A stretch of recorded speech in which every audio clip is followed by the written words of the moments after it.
আর মাত্র কিছু দিনের অপেক্ষা, তারপরেই শুরু হয়ে যাবে সমস্ত আর্ট কলেজগুলোতে এন্ট্রান্স এক্সাম।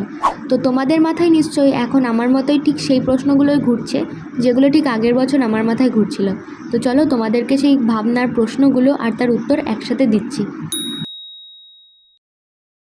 তুমি যদি এখানে আসো তাহলে তুমিও বুঝতে পারবে এখানে দু রকমের স্টুডেন্ট আসে। কেউ চায় নিজের কাজের কোয়ালিটিকে আরও বেশি বাড়াতে, আর কেউ ভাবে সে তো আর্ট কলেজে চান্স পেয়েই গেছে, তাহলে এখন আর তাকে কে দেখবে, সে অলরেডি আর্টিস্ট হয়ে বসে রয়েছে। তো এই ভাবনা থেকে তুমি যদি আর্ট কলেজে আসো তাহলে বলবো স্বপ্ন দেখা বন্ধ করে দাও। আর্ট কলেজে আসলে তুমি ঠিক যতটা পরিশ্রম করে এই ফিল্ডে আসতে পারবে, ভেতরে আসার পর তোমাকে তার থেকেও বেশি পরিশ্রম করতে হবে, তাহলেই তুমি ফিডব্যাক পাবে। আর একটা কথা মাথায় রাখবে, স্কুল আর কলেজের মধ্যে কিন্তু অনেক পার্থক্য রয়েছে। স্কুলে তুমি পড়া না করলে টিচাররা তোমাকে পড়ে বাবুরে করে তোমার কাজ আদায় করে নেবে, কিন্তু এখানে এসে তোমাকে তোমার কাজ স্যারদের কাছ থেকে আদায় করে নিতে হবে।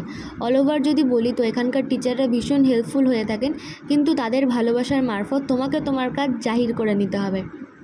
ভেতরে যদি তোমার সেই শেখার তৃষ্ণাটা থাকে তাহলেই তুমি এতজনের মধ্যে থেকে বেরিয়ে আসতে পারবে। মনে রাখবে, তুমি যখন এখানে চান্স পেয়েছো নিজের কোয়ালিটিতে, নিশ্চয়ই টিচাররা তোমাদের মধ্যে কিছু না কিছু দেখে এখানে তোমাকে আসার সুযোগ করে দিয়েছেন। তো সেই সময়টা নষ্ট করবে না, এখানে এসে যথাযথ কাজ করে নিজেকে তুলে ধরার চেষ্টা করবে। ভেতরে যদি বলি তাহলে কিন্তু পড়াশোনার চাপ যথেষ্ট রয়েছে। এবার চাপটা তুমি কিভাবে নেবে সেটা টোটালটাই তোমার ব্যক্তিগত ব্যাপার।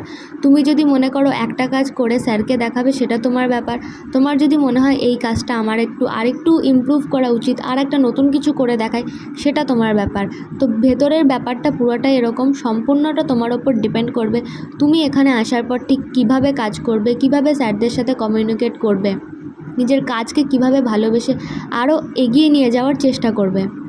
এটা তো গেল মাত্র দুটো ইনফরমেশান, এছাড়াও আরও অনেক কোশ্চেন আমি জানি তোমাদের মাথায় ঘুরঘুর করছে, তো সেই সব নিয়েও ভিডিও দেব। এছাড়াও সবথেকে বেশি যেটা কোশ্চেন তোমাদের মাথায় আসে সেটা হচ্ছে সিলেবাস কী। তো সিলেবাসের ওপরে অলরেডি আমার একটা ভিডিও চলে এসেছে, গিয়ে চেক আউট করে নাও। তো যদি ভিডিও থেকে একটু ইনফরমেশান তোমরা পেয়ে থাকো বা আরও যদি আপডেট পেতে চাও, তো অবশ্যই চ্যানেলটা সাবস্ক্রাইব করে রাখো, তোমাদেরই ভবিষ্যতে কাজে লাগতে পারে। আর এটা হলো আমাদের পুচকু ওল্ড পেন্টিং বিল্ডিং।